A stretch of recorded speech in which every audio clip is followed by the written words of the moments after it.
واقعہ کربلا تاریخ کا دردناک واقعہ ہے۔ یہ اقتدار کی جنگ نہیں تھی، اقدار کی جنگ تھی۔ دو شخصیتوں کی لڑائی نہیں تھی، دو نظریات کا ٹکراؤ تھا۔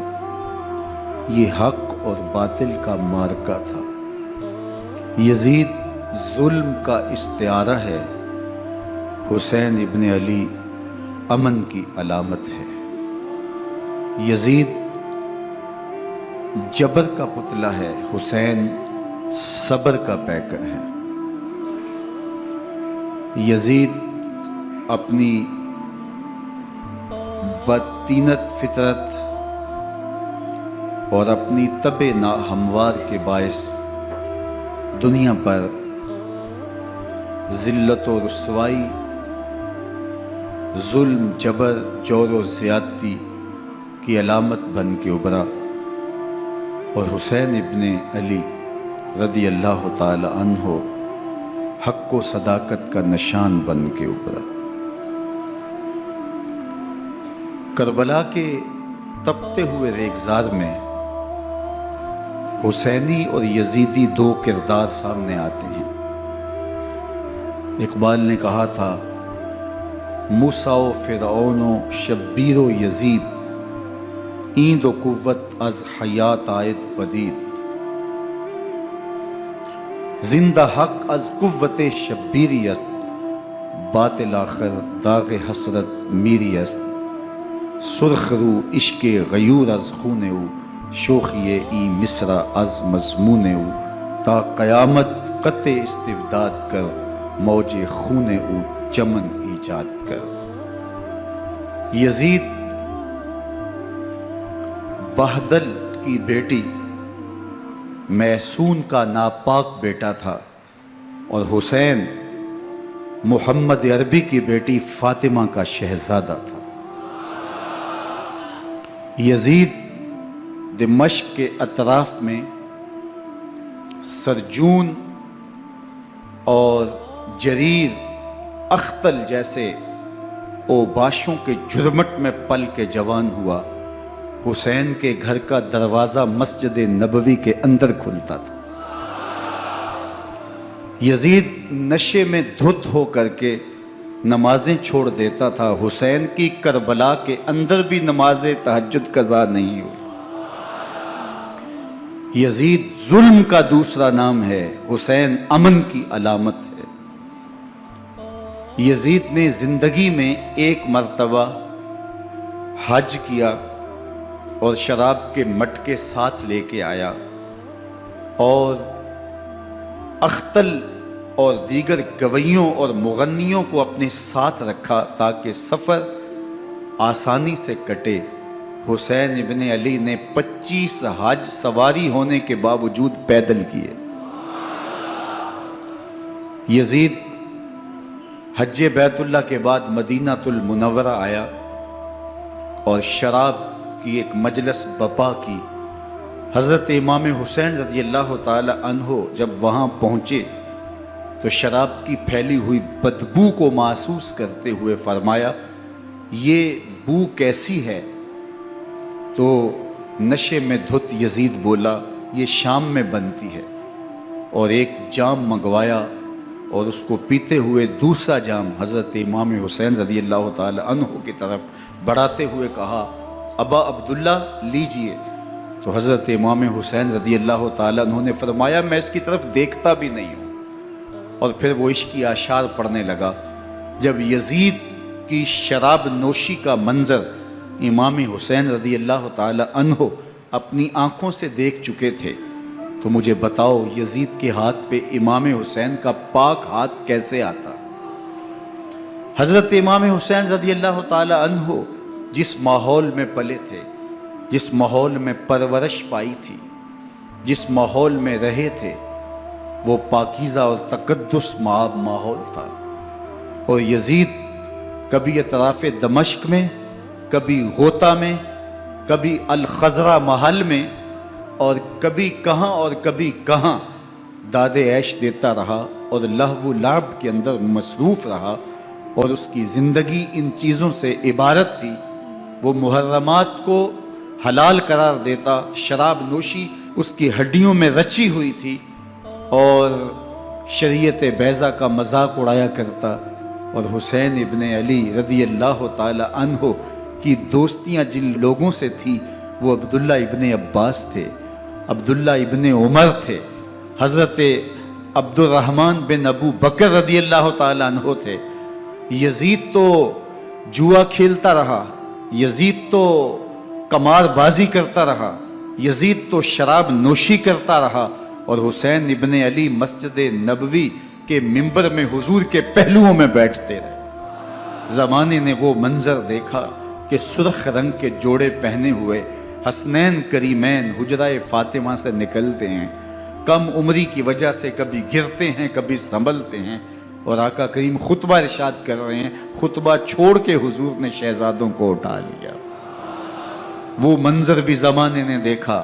حضرت عبداللہ بن شداد کہتے ہیں کہ حضور سجدے میں تھے اور سجدہ اتنا طویل ہو گیا، ہمیں لگا یا تو وحی کا نزول ہو رہا ہے یا پھر اللہ کا حکم آ گیا اور اللہ کے محبوب کی روح قبض کر لی گئی۔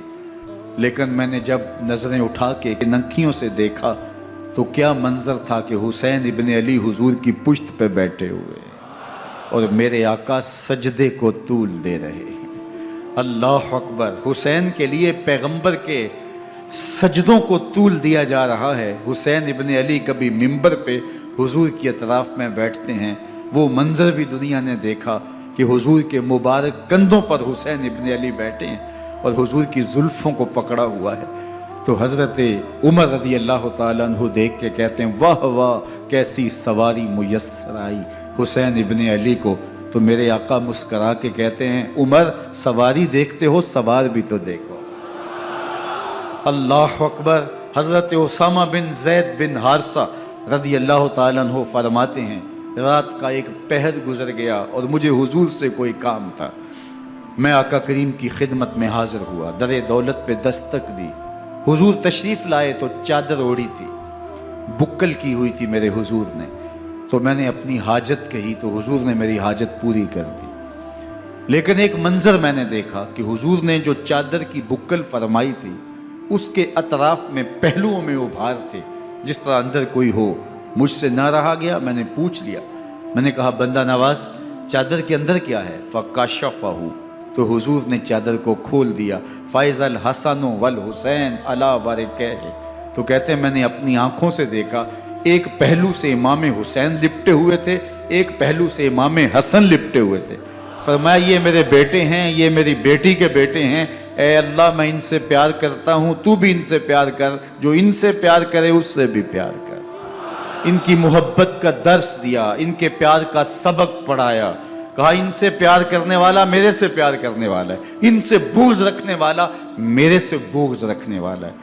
ان کی تکلیف حضور کو بے چین کر دیتی تھی۔ حضرت سیدہ فاطمہ الزہرا رضی اللہ تعالی عنہ کے گھر کے قریب سے گزرے تو حضرت امام حسین کے رونے کی آواز آ رہی تھی، تو آقا کریم علیہ السلام نے فرمایا کہ فاطمہ حسین کو چپ کرواؤ، الا تعلمی ان بقاءہ یوزینی، تو جانتی نہیں حسین کا رونا مجھے دکھ دیتا ہے۔ حسین ابن علی کو حضور رونے نہیں دیتے تھے، ان کو دکھی نہیں ہونے دیتے تھے، کیونکہ رسول اللہ صلی اللہ علیہ وسلم جانتے تھے کہ یہ کتنے دکھ سہے گا، کتنی تکلیفوں سے گزرے گا اور کتنے مصائب سہے گا۔ زمانے نے وہ گھڑیاں بھی دیکھیں کہ حضرت حذیفہ بن یمان رضی اللہ تعالیٰ عنہ فرماتے ہیں کہ میں حضور کی خدمت میں نماز مغرب کی ادائیگی کے لیے حاضر ہوا، اور میں نے یہ اجازت خاص طور پہ اپنی ماں سے اس شرط پہ لی تھی کہ امی آپ مجھے اجازت دیں، میں حضور کی خدمت میں حاضر ہوتا ہوں، مغرب کی نماز بھی ادا کروں گا اور پھر حضور سے عرض کروں گا حضور میرے لیے اور میری ماں کے لیے بخشش کی دعا کر دیجئے۔ ماں نے اس شرط پہ اجازت دے دی اور میں حضور کی خدمت میں آ گیا، نماز مغرب ادا کی، سلام پھرا تو میرے دل میں آرزو تھی میں حضور سے عرض کروں حضور میرے لیے اور میری ماں کے لیے مغفرت کی بخشش کی دعا کر دیں، لیکن حضور عبادات میں، ذکر میں، نوافل میں ایسے مشغول ہوئے کہ میں آرزو رکھنے کے باوجود بھی عرض نہ کر سکا۔ خیر نماز عشاء کا وقت ہوا، اذان پکاری گئی، حضور مصلی پہ آئے، نماز پڑھی، سلام پھرا، تو میرے دل میں پھر خیال آیا کہ ماں سے ایک نماز کی چھٹی لی تھی، نمازیں بھی 2 ہو گئیں، ماں نے جاتے پوچھنا ہے حضور سے میرے لیے اور اپنے لیے مغفرت کی بخشش کی دعا کروائی تھی، تو کیا جواب دوں گا؟ اور حضور اٹھے اور کاشانہ اقدس کی طرف چل دیے۔ اب میرے دل میں یہ خیال رہ کے آ رہا تھا کہ ماں کو کیا جواب دوں گا؟ میں تو حضور سے بخشش و مغفرت کی دعا کروا ہی نہیں سکا۔ جب حضور چل پڑے تو غیر ارادی طور پہ میں بھی حضور کے پیچھے چل پڑا۔ چلنے میں تھوڑی سی رفتار تیز ہو گئی، جس سے قدموں کی آہٹ پیدا ہوئی۔ تو جب آواز پیدا ہوئی تو حضور نے رخ پھیرے بغیر فرمایا، من ھذا، میرے پیچھے پیچھے کون آ رہا ہے؟ پھر خود ہی کہا، حذیفہ تو نہیں؟ تو میرا دل دھڑک رہا تھا، قل تو نعم، میں نے کہا جی حضور میں حذیفہ ہوں۔ فرمایا، ما حاجتوں کا غفر اللہ لکا ولأمک، کیا کام ہے؟ اللہ تجھے بھی بخش دے، تیری ماں کو بھی بخش دے۔ اب جو کام تھا وہ جنبش لب سے پہلے ہی ہو گیا، یہاں تو لفظوں کا سہارا بھی نہیں لینا پڑتا، وہ بند لبوں کی بولیاں بھی سنتے ہیں۔ اقبال بولا ہے، فروغت صبح آثار و دہور، چشم تو بینندائے ما فی الصدور، تیری نظر تو سینوں کے چھپے راز بھی دیکھتی۔ تو کہا، ما حاجتوں کا غفر اللہ لک ولأمک، اللہ تجھے بخش دے، تیری ماں کی بھی مغفرت کر دے، کیا کام ہے؟ اب جو کام تھا وہ تو ہو گیا۔ تو میرے حضور نے ارشاد فرمایا، حذیفہ سنو، ابھی ایک فرشتہ آیا ہے جو اس سے قبل دھرتی پر پہلے کبھی نہیں آیا، آج پہلی مرتبہ اللہ سے اجازت لے کے 2 کام کرنے آیا ہے۔ ایک تو مجھے سلام کرنے آیا ہے، اور دوسرا خوشخبری دینے آیا ہے کہ آپ کی بیٹی فاطمہ جنتی عورتوں کی سردار ہے، اور حسن اور حسین جنتی جوانوں کے سردار۔ ایک طرف یزید ناپاک میسون کا پلیت بیٹا، اور ایک طرف محمد عربی کا نواسا، فاطمہ کے دودھ کا اثر، علی المرتضیٰ کے خون کی تاثیر، رسول اللہ صلی اللہ علیہ وسلم کے کندھوں پہ بیٹھنے والا۔ ایک دن حضور نے امام حسین رضی اللہ تعالیٰ عنہ کے ہاتھ پکڑ لیے اور ان کے پاؤں اپنے پاؤں پہ رکھے، اور پھر فرمایا، بیٹے آگے بڑھو، اور ان کے پاؤں حضور کی پنڈلیوں پہ آئے۔ پھر کہا، بیٹے اور آگے بڑھو، حتیٰ کہ ان کے پاؤں حضور کی رانوں پہ آئے۔ پھر فرمایا، بیٹا اور آگے بڑھو، تو ان کے پاؤں حضور کے مبارک بطن اقدس پہ آئے۔ پھر بازوؤں کو کھینچ کے اپنے قریب کیا اور حسین ابن علی کے منہ میں اپنی زبان رکھ دی، اور وہ اس طرح چوس رہے تھے جس طرح کھجور چوسی جاتی ہے۔ تو اللہ کے محبوب علیہ السلام نے حسین ابن علی کو اپنی زبان کا لعاب دہن دے کر کے، وہ شیر رحمت دے کر کے، وہ کوثر و تسلیم سے پاکیزہ تر آب رحمت عطا کر کے ان کی ہمیشہ کے لیے پیاس بجھا دی، تاکہ کل کربلا کے تپتے ہوئے ریگزار میں حسین ابن علی کو پیاس کی شدت تنگ نہ کرے اور پائے استقلال میں لغزش نہ آنے پائے۔ ان نازوں سے پالے ہوئے حسین کو، ان محبتوں سے پالے ہوئے حسین ابن علی کو امتحان بھی اتنے بڑے درپیش تھے۔ یاری تیری سونا پر ازمیشاں تیریاں اگ، سونا پرکھیا جامدہ ہے نال اگاں دے لگ۔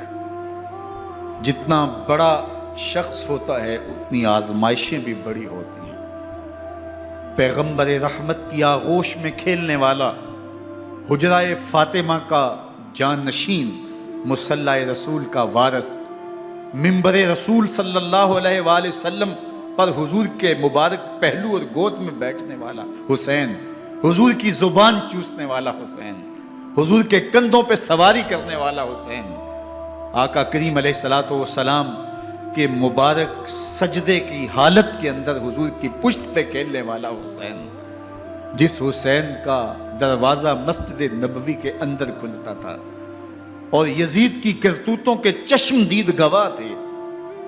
یزید جب تخت نشین ہوتا ہے تو اسے یہ فکر ہوتی ہے کہ امام حسین، عبداللہ بن زبیر، عبداللہ بن عمر، عبداللہ ابن عباس یہ میری بیعت کریں. اور وہ ولید بن عقبہ کو لکھتا ہے کہ ہر صورت میں ان کی بیعت لو، اور اگر بیعت نہ دیں تو سختی کرو. حضرت امام حسین رضی اللہ تعالی عنہ کو بلاوا آتا ہے کہ آپ کو دارالامارت میں گورنر ہاؤس میں بلایا جا رہا ہے. ولید بن عقبہ کا پیغام آپ کو پہنچتا ہے. آپ اس وقت فرماتے ہیں کہ اس وقت جو پیغام پہنچا ہے وہ کسی خطرے سے خالی نہیں ہے. تو کچھ سواروں کو ساتھ لیا، کہا تم دارالامارت کے باہر کھڑے رہنا، اگر میری آواز بلند ہوئی تو اندر آ جانا، ورنہ تم انتظار کرنا. آپ اندر گئے. ولید بن عقبہ نے مروان کو بھی بلایا تھا. مروان بن حکم یہ گورنر مدینہ ولید سے پہلے رہ چکا ہے، تو اس نے مشورہ دیا کہ سختی کی جائے. خیر ولید بن عقبہ نے کہا کہ یہ خط ہے، حضرت امیر معاویہ کا انتقال ہو گیا اور یزید تخت نشین ہوا ہے، لہٰذا وہ آپ سے بیعت کا مطالبہ کرتا ہے. تو حضرت امام حسین رضی اللہ تعالیٰ عنہ نے فرمایا کہ میرے جیسا شخص یوں چھپ کے بیعت نہیں کر سکتا. اور آپ واپس پلٹے. مروان بن حکم نے ولید بن عقبہ کو کہا کہ یہ موقع ہے جانے نہ دیا جائے، اگر یہ نکل گئے تو دوبارہ تم قابو نہیں پا سکو گے، اور انہیں یہیں قتل کر دیا جائے. حضرت امام حسین رضی اللہ تعالیٰ عنہ نے یہ بات سن لی. کہتے ہیں حضرت امام حسین انہی قدموں کے بل واپس پلٹے اور مروان بن حکم سے مخاطب ہو کے کہا، مروان کیا بول رہا ہے؟ وہ خاموش ہو گیا. فرمایا تو جانتا نہیں ہم کون ہیں؟ آنا حسین ابن علی ابن ابی طالب، میں حسین ہوں، میں علی کا بیٹا ہوں. ہمارے گھر میں قرآن اترتا رہا ہے، وحی کا نزول ہوتا رہا ہے، اور یزید فاسق ہے، فاجر ہے، مسلمانوں کا قاتل ہے اور شرابی ہے. میں ڈنکے کی چوٹ پہ یزید کی بیعت سے انکار کرتا ہوں. بس حیدری کچھار سے محمدی شیر نکل آیا ہے. اب اوسان خطا ہو گئے، راستہ چھوڑ دیا، واپس آئے. سیدہ زینب سے ملے، کہا مدینے کو چھوڑنا پڑے گا. کہا بھیا کیا ہوا؟ کہا یزید بیعت لینے پہ مصر ہے اور میں کسی صورت بھی بیعت نہیں کروں گا. رسول اللہ کا مدینہ ہمارے خون سے لالہ زار بنے گا. میں نہیں چاہتا کہ حضور کے شہر نور کی حرمت پامال ہو. دوستو وہ کیسا منظر ہوگا جب حسین ابن علی نے آخری حاضری حضور کے روضے پہ دی ہو. حاجی یا معتمر 10 دن کے لیے، 8 دن کے لیے، 20 دن کے لیے مدینہ المنورہ عارضی سکونت اختیار کرتا ہے، اور حضور کے روضہ انور سے، اس شہر نور سے، ان گلیوں سے، ان بام و در سے ایسا مانوس ہو جاتا ہے کہ جب واپس پلٹ رہا ہوتا ہے ان دعاؤں کے ساتھ کہ دوبارہ آنا بھی نصیب ہو، اور اسے لگتا ہے کہ میں دوبارہ بھی بلایا جاؤں گا، لیکن اس کے باوجود شہر حبیب چھوڑنا قیامت سے کم نہیں ہوتا. اعظم چشتی مرحوم آخری بار جب حضور کے روضہ انور پہ گئے تو بیمار تھے، ویل چیئر پہ تھے. باب بقی سے باہر نکلے تو خادم سے کہا کہ میری ویل چیئر پیچھے سے کھینچو تاکہ میرا رخ روضہ انور کی طرف رہے. اور وہ پیچھے سے کھینچتا چلا جا رہا ہے، اور جب باب مکہ سے پیچھے جنت البقیع کے قریب سے گنبد خضرا نگاہوں سے اوجل ہونے لگا تو اعظم چشتی مرحوم نے کہا، جاں بدن سے نکلتی ہے اعظم، جاں بدن سے نکلتی ہے اعظم، کوئی آسان ہے مدینے سے جدا ہونا، کوئی آسان ہے مدینے سے جدا ہونا. یہ اس شخص کی کہانی ہے جو 10 دن، 5 دن، مہینہ، 2 ماہ وہاں رہتا ہے اور پھر اس شہر کو چھوڑ کے آنا اس کے لیے آسان نہیں ہوتا. اور مجھے بتاؤ کہ حسین جو پیدا مدینے میں ہوا، جس کے گھر کا دروازہ مسجد نبوی کے اندر کھلتا تھا، جو مسجد نبوی کے اندر پرورش پا کے جوان ہوتا ہے اور مدینے کی گلیوں میں کھیلتا رہا، اس حسین ابن علی کے لیے مدینہ چھوڑنا، اور پھر وہ اس بات کا علم اور شعور رکھتے تھے کہ یہ آخری بار حضور کے در پہ حاضری ہے، دوبارہ اس شہر نور میں نہیں آ سکوں گا، تو کیا قیامت ہوگی اور کیا منظر ہوگا۔ محمد بن حنفیہ کے علاوہ خاندان نبوت کے جتنے لوگ تھے ان سب نے شہر مدینہ کو الوداع کہا، اور رات کے موقع میں مدینہ المنورہ کو، مسجد نبوی کو چھوڑ کر کے مکہ کی جانب عازم سفر ہوئے۔ 3 شعبان المعظم کو مکہ المکرمہ پہنچتے ہیں، ادھر کوفیوں کے خطوط آنے شروع ہو جاتے ہیں۔ حضرت امام حسین رضی اللہ تعالیٰ عنہ مسلم بن عقیل رضی اللہ تعالیٰ عنہ کو صورتحال معلوم کرنے کے لیے بھیج دیتے ہیں۔ 40,000 کوفی آپ کے ہاتھ پہ بیعت کر لیتے ہیں۔ ادھر 25 پیدل حج کرنے والے حضرت امام حسین 8 ذی الحج کو احرام باندھتے ہیں، لیکن آپ کو پتہ چلتا ہے کہ حاجیوں کے روپ میں قاتل چھپا دیے گئے، تو آپ اس احرام کو حج کی بجائے عمرے میں بدلتے ہیں اور کوفے کی جانب عازم سفر ہوتے ہیں۔ کائنات والو، ذرا سینے پہ ہاتھ رکھ کے دیکھو کہ یہ کتنا مشکل مرحلہ تھا۔ اس دین کی آبرو کو بچانے کے لیے حضرت امام حسین رضی اللہ تعالیٰ عنہ نے کتنا بڑا قدم اٹھایا۔ آپ کے بہیخہ، دوست، احباب عبداللہ بن عمر یہ سارے روکتے ہیں، عبداللہ بن عباس کہتے ہیں حضرت نہ جائیے، الکوفی لا یوفی، کوفی کبھی وفا نہیں کرتے، آپ کے والد کو وہاں شہید کیا گیا، لیکن آپ ایک فرض کو نبھانے جا رہے ہیں۔ میرے غم گسارو، میرے مہربانوں، نہ روکو مجھ کو جانے دو، مجھے نانے کے دی کی ڈوبتی کشتی بچانے دو، میں جاتا ہوں کہ دنیا پر وفا کا نام رہ جائے، میں رہوں نہ رہوں پر عظمت اسلام رہ جائے۔ میں نہیں جاتا تو نبی کے گھر کی آن جاتی ہے، میں نہیں جاتا تو نبی کے گھر کی آن جاتی ہے، تمہارا دین جاتا ہے، میری غیرت ایمان جاتی ہے۔ حضرت امام حسین یہاں سے چلتے ہیں، ابھی راستے میں ہی پہنچتے ہیں کہ یہ خبر آتی ہے کہ کوفے والوں نے بے وفائی کر دی، حضرت مسلم بن عقیل رضی اللہ تعالیٰ عنہ کو شہید کر دیا گیا، نعمان بن بشیر معزول کر دیے گئے، ابن مرجانہ ابن زیاد وہاں متعین کر دیا گیا جو سخت گیر شخص تھا، اور اس نے لوگوں کو ڈرایا، دھمکایا، اور کوفے کے لوگوں کے دل بدل گئے اور وہ بیعتیں توڑنے لگے۔ وہ منظر مسجد کوفہ کا کتنا دلگداز تھا، جب امام نماز کے لیے کھڑے ہوئے تو 40,000 لوگ آپ کے پیچھے تھا۔ جب سلام پھیرا اور امام نے دیکھا کہ پیچھے لوگ نہیں ہیں، پھر لوگوں نے اپنے دروازے بھی بند کر لیے۔ رات کی تنہائیاں ہیں اور حضرت مسلم بن عقیل کو کوئی پناہ دینے والا نہیں، لوگوں نے دروازے بند کر لیے کہ کہیں ہمارے گھر میں نہ آ جائیں اور ہم مشقت اور حکومتی تشدد کا شکار نہ ہوں۔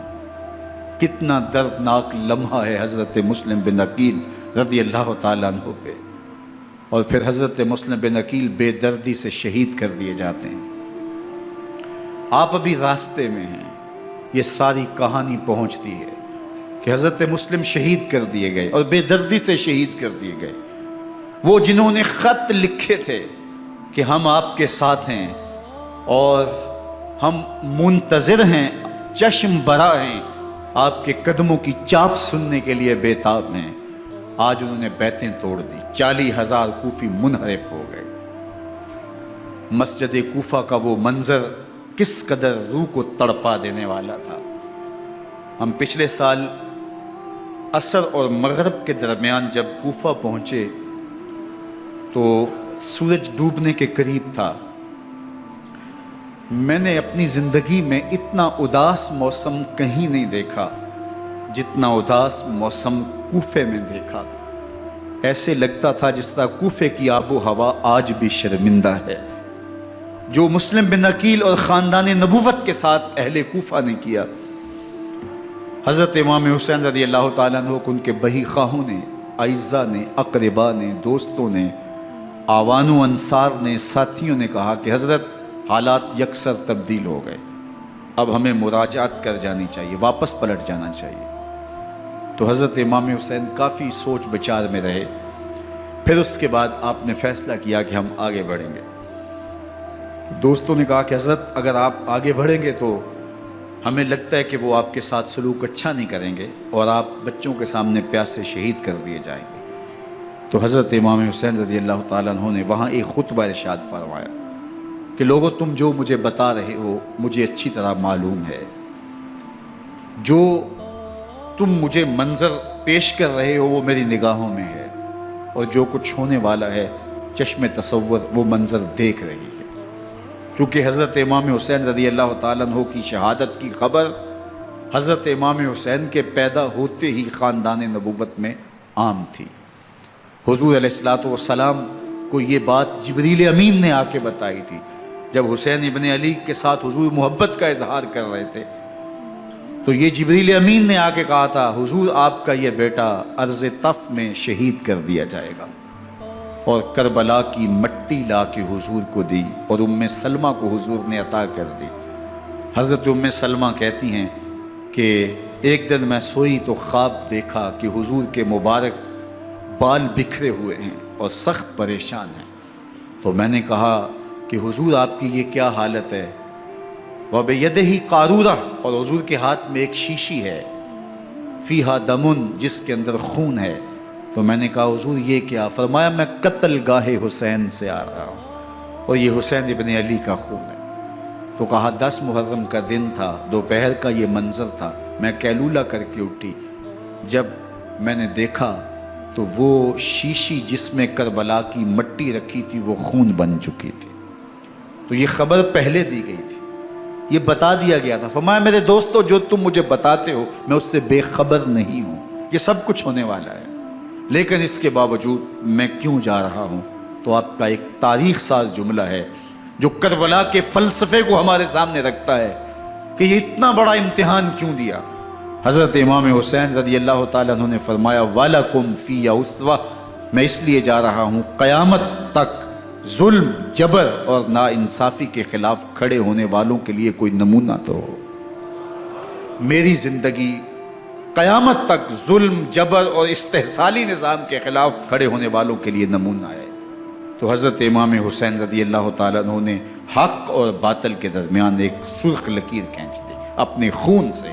اب حق اور باطل کا امتیاز کرنا مشکل نہیں ہے، کوئی باطل پہ اڑا رہے تو الگ بات ہے، لیکن امتیاز کرنا مشکل نہیں ہے۔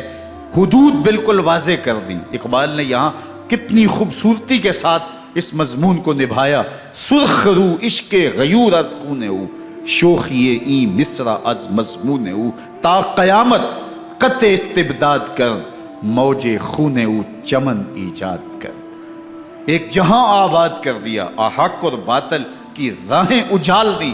اب لوگوں کو یزید کا چہرہ پہچاننے میں دیر نہیں لگتی، وقت کے ہر یزید کا چہرہ آسانی سے پہچانا جا سکتا ہے۔ یہ معرفت زمانے کو کروائی کس نے؟ حسین ابن علی نے کروائی رضی اللہ تعالی عنہ۔ تو حضرت امام حسین نے فرمایا کہ جو میرے ساتھ ہونے والا ہے میں اچھی طرح جانتا ہوں، لیکن میں اس کے باوجود آگے بڑھوں گا۔ پھر بڑھے اور کربلا میں جا کے خیمہ زن ہو گئے۔ 7 محرم کو پانی بند کر دیا گیا۔ پانی بند ہوا تو کھانا بھی میسر نہیں تھا، لیکن ذکر پانی کا ہوتا ہے اس لیے کہ کھانے کے بغیر انسان کئی دن کاٹ لیتا ہے، لیکن پانی کے بغیر گزر نہیں ہوتی۔ تو فرات کی نہر سامنے اپنی موجوں کے ساتھ چمک رہی ہے، لیکن ایک قطرہ آب بھی آل رسول کو نہیں دیا جا رہا۔ کائنات کے اندر ایسے انوکھے امتحان بھی ہوتے ہیں۔ وارثوں ساقی کوثر کے، مالک ہوں حوض کوثر کے، اور بیٹے ہوں ساقی کوثر کے، اور آج ایک بوند پانی کی بھی میسر نہ ہو۔ صبر کا امتحان ہے، عزیمت کا امتحان ہے۔ حضرت امام حسین رضی اللہ تعالیٰ عنہ خیمہ زن ہو گئے۔ 3 دن تک پانی بند رہتا ہے۔ 9 محرم کو رات کی تنہائی میں حملہ آور ہونا چاہتے ہیں، لیکن آپ نے کہا کہ ہمیں اللہ کے حضور عبادت اور ذکر کے لیے وقت دیا جائے۔ ساری رات ذکر میں گزرتی ہے، عبادات میں گزرتی ہیں۔ رات کے اندھیرے میں آپ چراغ بجھا دیتے ہیں۔ آوان و انصار کو کہتے ہیں کہ ان کی دشمنی میرے ساتھ ہے، انہیں میرا خون چاہیے، اگر تم رات کی تاریکی میں نکل جاؤ تو میں تم سے کوئی مواخذہ نہیں کروں گا، اور یہ بھی تمہارا پیچھا نہیں کریں گے، اس لیے کہ ان کا مطلوب تم نہیں ہو، ان کا مطلوب میں ہوں۔ جب چراغ جلایا تو کوئی بھی نہیں گیا۔ مسلم بن نوسجہ کھڑے ہو کے کہتے ہیں حضرت اگر ہمارے بدن کو 70 بار کاٹا جائے اور جلایا جائے اور ہواؤں میں اڑا دیا جائے پھر بھی آپ کا ساتھ نہیں چھوڑیں گے۔ 70 سال کے بوڑھے ہیں حبیب بن مظاہر، کہتے ہیں حضرت آپ کو چھوڑ کے جائیں کہاں، آپ کو چھوڑ کے جائیں کہاں؟ کوئی ساتھ چھوڑنے کے لیے تیار نہیں ہے، پیاس ہے، سخت گرمی ہے، کربلا کا ماحول ہے، 72 افراد اور خاندان کی خواتین میدان کربلا میں خیمہ زن ہیں۔ دوسری طرف لشکر اعداء اشقیا 22,000 کی تعداد میں مقابلے میں، ایک روایت 30,000 کی ہے۔ ان صرف 72 پیاسے لوگوں کے لیے اتنے لوگوں کو جمع کرنے کا مقصد خوف زدہ کرنا تھا۔ شرط ہے کہ یزید کی بیعت کر لیں، محاصرے توڑ دیں گے، پانی دستیاب ہوگا، اعزاز و اکرام سے نوازا جائے گا، خزانوں کے منہ کھول دیے جائیں گے۔ لیکن حسین ابن علی کہتے تھے سب کچھ لٹ جائے گا، باطل کے ہاتھ پہ ہاتھ نہیں رکھوں گا۔ اللہ اکبر۔ اب صبح طلوع ہوتی ہے، عاشور کا دن چڑھتا ہے، سورج اپنی پوری تمازت کے ساتھ گرمی برسا رہا ہے۔ آج خاندان نبوت کا امتحان زمانے نے دیکھنا ہے۔ رسول اللہ کا لعاب چوسنے والا اس کے صبر کا آج امتحان ہے، حضور کے کندھوں پہ کھیلنے والے حسین کا آج امتحان ہے۔ اللہ اکبر۔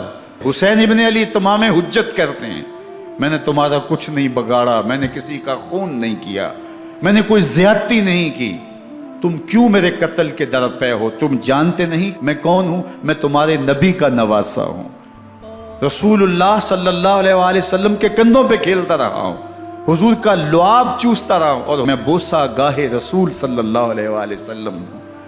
لیکن ان اشقیاء کے دل پر کوئی چیز اثر انداز نہیں ہوتی۔ ایک ہور ہے، اللہ اس کے دل میں نرمی ڈالتا ہے۔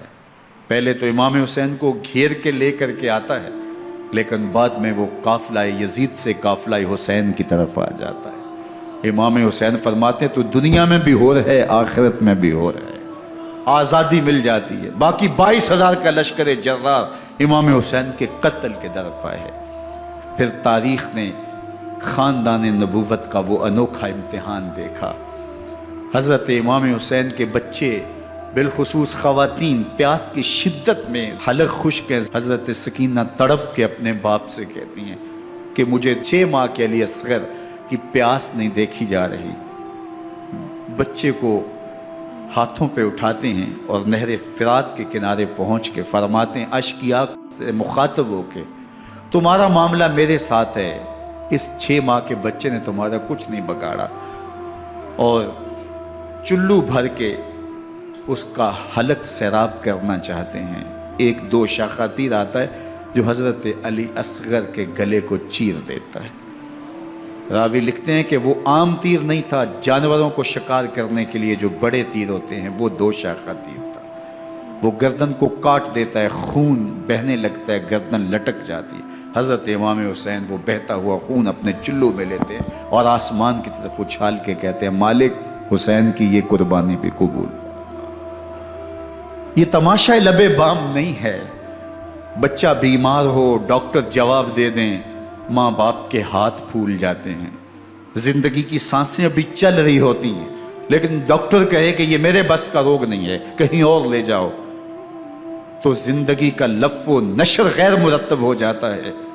میں سلام پیش نہ کروں حسین ابن علی کو، 6 ماہ کا علی اصغر ہاتھوں میں دم توڑتا ہے، گردن لٹک جاتی ہے، خون بہہ رہا ہے، اب خیموں کی طرف بڑھ رہے ہیں، لیکن زبان پہ شکایت نہیں ہے، کہتے ہیں مالک حسین کی یہ قربانی قبول کر لے۔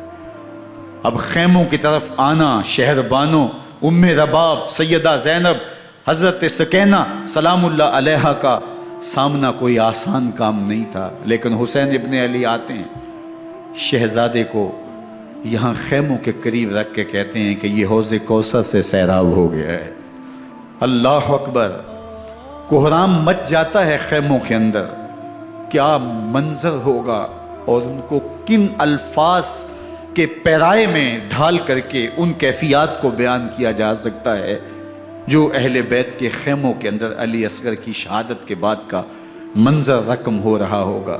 اللہ اکبر، ادھر اشکیا آوازیں دے رہے ہیں، مبارزت کے لیے پکار رہے ہیں۔ زمانے نے پھر وہ منظر بھی دیکھا کہ جوان بیٹے کو 18 سال کی کمائی حضرت امام حسین میدان عمل میں بھیج رہے ہیں۔ وہ علی اکبر جو حسین کا نور نظر ہے، آنکھوں کا قرار ہے، دل کی تسکین ہے۔ اور پھر حضرت علی اکبر جب گھوڑے کی زین سے فرش زمین پہ گرتے ہیں تو باپ کو آواز دیتے ہیں، اور حضرت امام حسین جو ہے وہ آگے جا کے بیٹے کی لاش اٹھاتے ہیں۔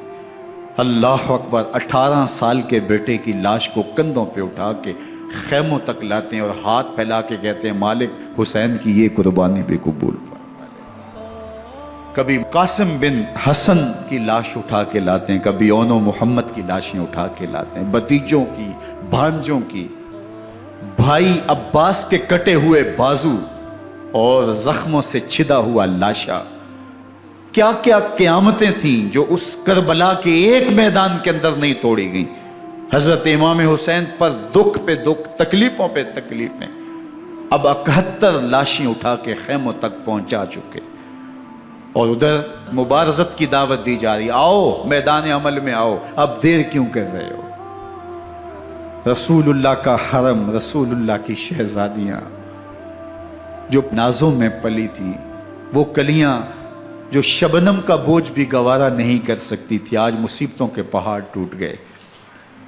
حضرت امام حسین کبھی شہربانوں کو، کبھی ام رباب کو دلاسا دیتے ہیں، کبھی حضرت زینب کو کہتے ہیں۔ حضرت زینب کربلا کے اس میدان کے اندر بڑے حوصلے کے ساتھ اپنے بھائی کے ساتھ کھڑی رہی، اپنے 2 بیٹے راہ خدا میں پیش کیے، ان کی لاشیں وصول کی، لیکن زینب جس جرأت کے ساتھ، جس پامردی کے ساتھ اس سارے منظر کو حوصلے کے ساتھ سہتی رہی، وہ یقیناً حوصلہ سیدہ زینب سلام اللہ علیہا کا ہی ہے۔ لیکن یہ وہ منظر تھا کہ زینب کا دل بھی ڈول گیا جب حسین ابن علی گھوڑے پہ بیٹھنے لگے اور ان کو گھوڑے میں بٹھانے والا کوئی نہیں تھا، اور جو بھی سوار جاتا پھر واپس اس کی لاش ہی آتی اور حسین ابن علی لے کے آتے۔ آج حسین ابن علی جا رہے ہیں، زندگی کا سارا سرمایہ لٹ رہا ہے، حضرت زینب سلام اللہ علیہا سنبھل نہیں رہی۔ حضرت امام رضی اللہ تعالیٰ عنہ اٹھے اور آپ نے حضرت زینب کو صبر کی تلقین کی اور کہا کہ صبر ہی بہترین ذریعہ ہے اور اللہ کی قربت کا ایک بہترین سبب ہے، اور ان کو صبر کی تلقین کرتے ہوئے فرمایا کہ میرے بعد تم نے اس ذمہ داری کو سنبھالنا ہے اور ان مخدرات اسلام کی، ان شہزادیوں کے پردے کی تم نے حفاظت کرنی ہے۔ اور پھر گھوڑے کی زین کس کے امام حسین لشکر اشکیا کی طرف بڑھتے ہیں۔ اب خیموں سے سسکیوں کی آواز آ رہی ہے، ان کا سردار، ان کا تاجدار آج سب کو چھوڑ کے کربلا کے میدان کی طرف بڑھ رہا ہے۔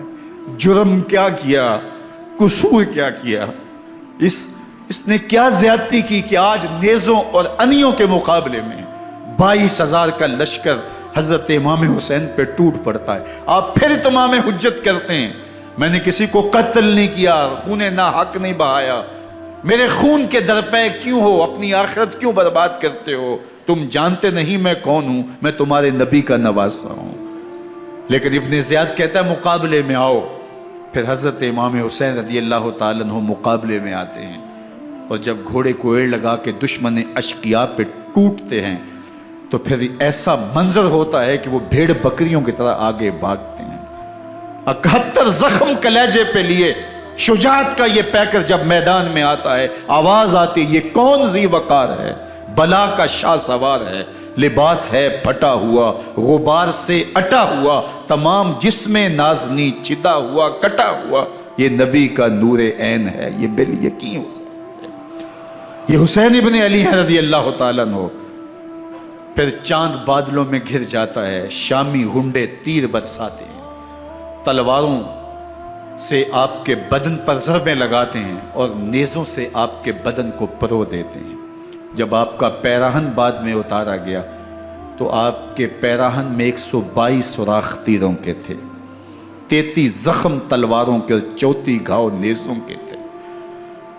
جب گھوڑے کی زین سے فرش زمین پر آئے، بدن چھلنی تھا، زخم زخم سے خون بہ رہا تھا، 3 دن کا پیاسا حسین، اللہ اکبر، بدن زخموں سے چور، 71 لاشیں کلیجے پہ لیے، مخدرات اسلام کے پردے کا خیال دل میں الگ ہے، لیکن گھوڑے کی زین سے جب فرش زمین پہ امام حسین آتے ہیں، زبان پہ ہائے نہیں، نالا و شیون نہیں، چیخ و پکار نہیں، آتے ہی پیشانی سجدے میں رکھتے ہیں اور پکارتے ہیں اللہم ردن بقضائک وصبرن علی بلائک تسلیما لامرک سبحان ربی الاعلی۔ مالک گھر لٹا کے، بچے لٹا کے، خاندان سب کچھ قربان کر کے، اپنے بدن کو زخموں سے چھلنی کروا کے، تیروں اور نیزوں کی انیوں سے اپنے آپ کو زخمی کروا کے، تیرے حضور سر جھکا کے یہ اقرار کرتا ہوں کہ حسین تیری تقدیر پہ راضی ہے، مالک تو بھی بتا، تو بھی حسین پہ راضی ہوا ہے کہ نہیں ہوا۔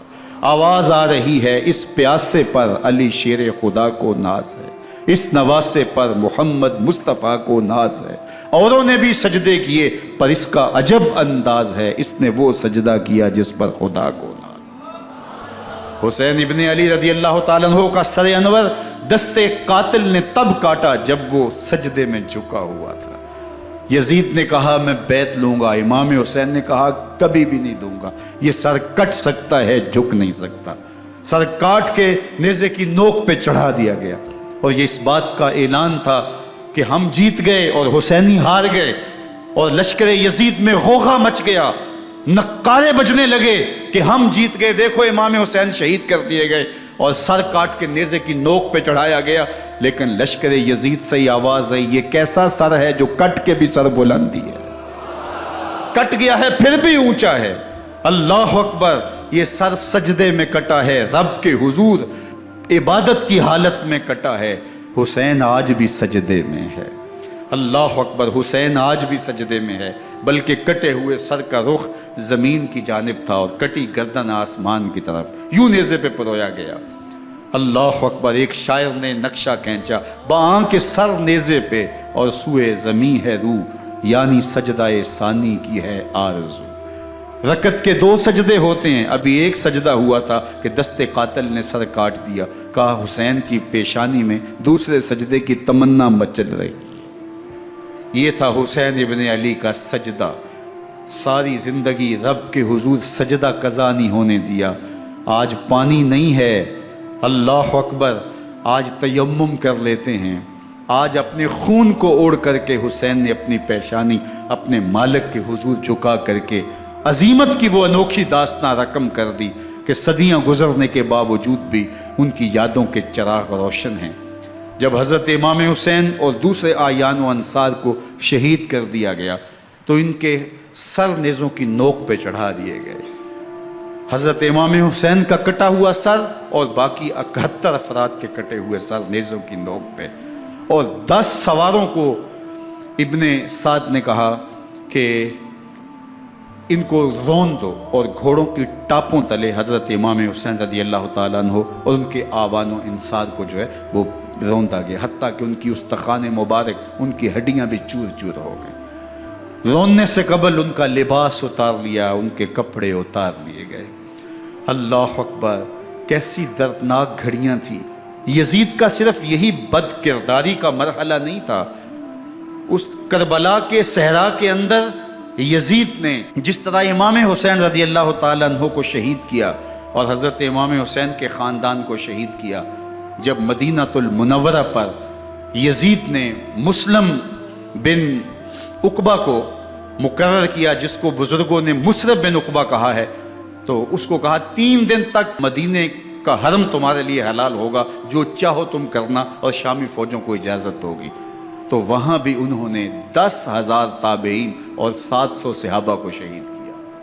حضرت ابو سعید خدری رضی اللہ تعالیٰ عنہ گھر سے باہر نکلے، کافی بوڑھے ہو چکے تھے، تو انہوں نے حضرت ابو سعید خدری کو پکڑ لیا، کہا تم کون ہو؟ کہا مجھے ابو سعید خدری کہتے ہیں۔ تو کہا ہاں تمہارا نام سنا ہے، اور داڑھی سے پکڑ کے کھینچا اور کہا کہ ہے تمہارے پاس جو ہمیں دو؟ تو کہا کہ میرے پاس تو کچھ بھی نہیں، میں تو فقیر آدمی ہوں۔ تو ان کے گھر ان کو لے گئے، تو 2 کبوتر رکھے تھے حضرت ابو سعید خدری نے، تو وہ کبوتر لوٹ کے لے گئے۔ اللہ اکبر۔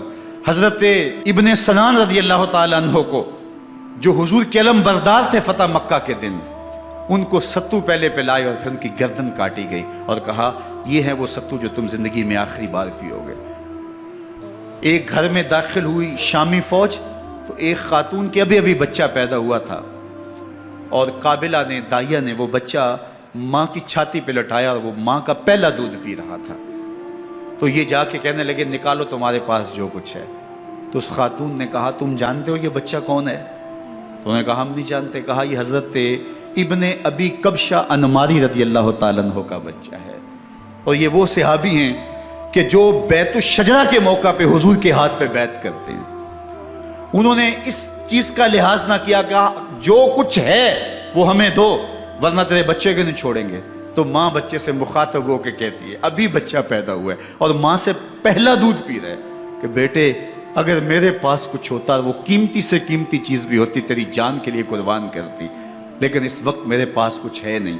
تو ایک شکی آگے بڑھا اور بچے کو ایک ٹانگ سے پکڑ کے کھینچ کے دیوار کے ساتھ پٹک کے مارا، جس سے دماغ کا بھیجا نکل گیا۔ کیا کیا زیادتیاں نہیں کی۔ 700 صحابہ حرہ کے واقعہ میں شہید کیے یزید نے، اور 10,000 تابعین شہید کیے۔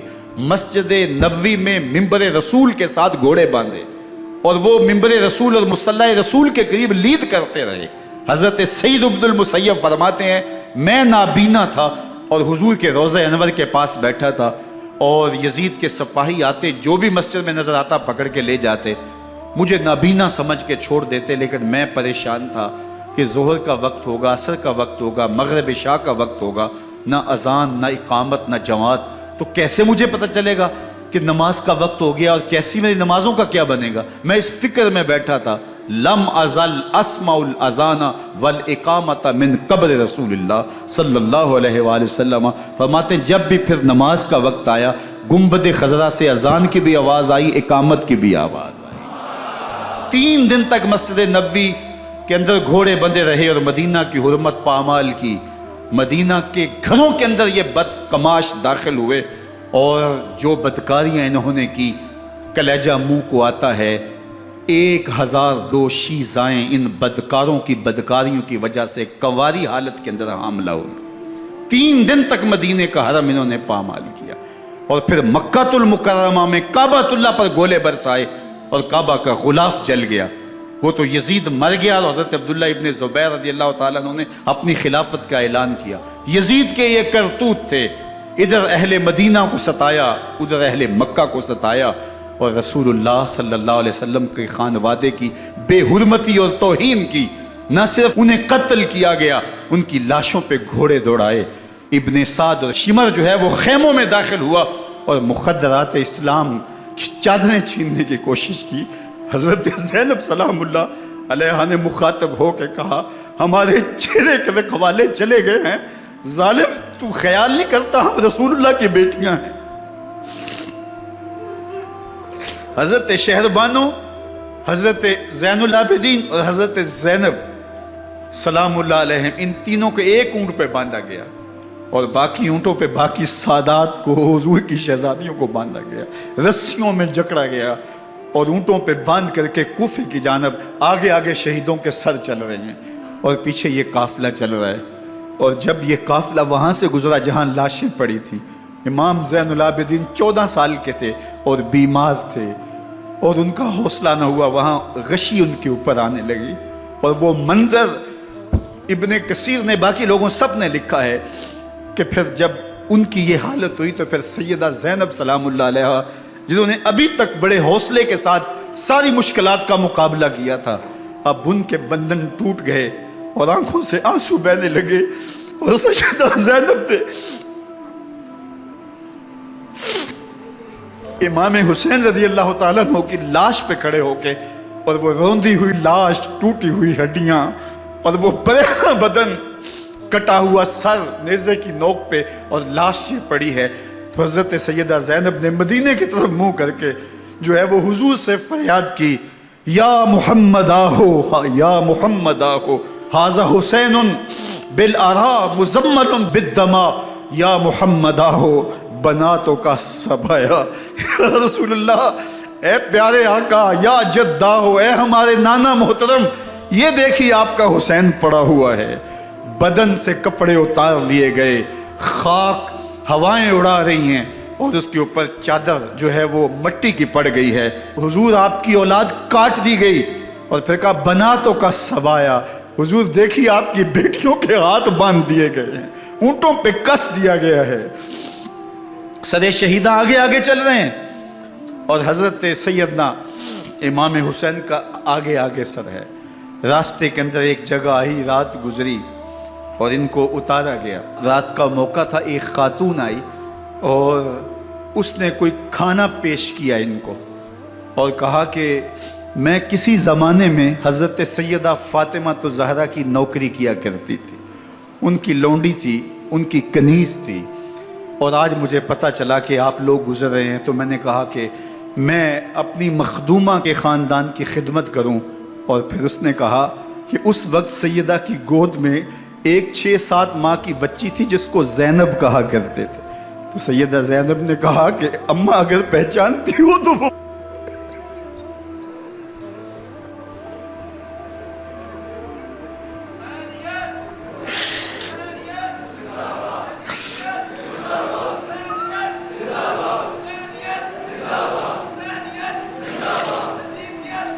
یہ تاراج اور لٹا ہوا کارواں پھر وہاں سے کوفے میں کیسے پہنچا، اور کوفے کے اندر سیدہ زینب سلام اللہ علیہا نے وہ یزید کے دربار میں، ابن زیاد کے دربار میں وہ جرأت آمیز جو باتیں کہیں، اللہ اکبر، زینب کی زبان میں علی کی خطابت بول رہی تھی، اور پھر دشمن اور دوست سارے رونے لگے، اور وہ کیا دل گداز منظر تھے۔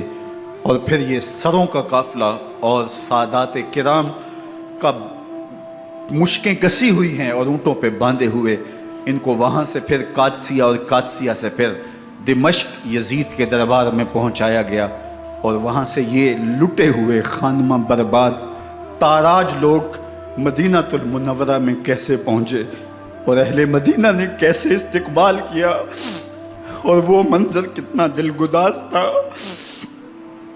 جب اہل مدینہ زینب سے پوچھتے تھے زینب حسین کہاں ہے؟